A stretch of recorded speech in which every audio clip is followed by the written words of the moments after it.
Hello बच्चों, let's read the question. Where is the centre of mass located for a uniform ring. So बच्चों, question को हम refer कर सकते हैं 11th NCERT part 1 page number 144 पर।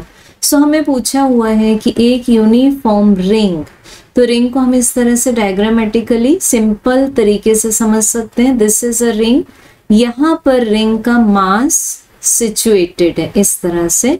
अब पूछा हमें कि इस यूनिफॉर्म रिंग का सेंटर ऑफ मास कहाँ लोकेटेड होगा। तो यूनिफॉर्म मीन्स क्या हुआ बच्चों कि इसमें जो डिस्ट्रीब्यूशन ऑफ मास है that will remain uniform for the whole ring.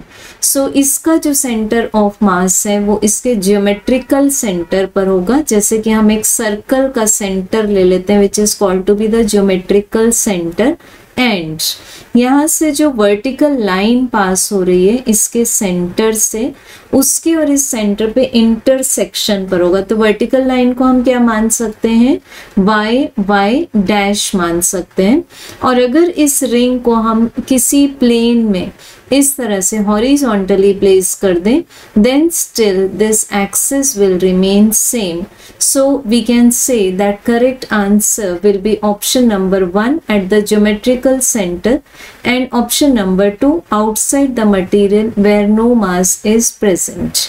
क्योंकि इसका मास कहाँ प्रेजेंट है, इस शेडेड पार्ट में, तो फिर यहाँ जहाँ सेंटर ऑफ मास है वहां पर इसका मास प्रेजेंट नहीं है। So correct answer is option 3। Thank you.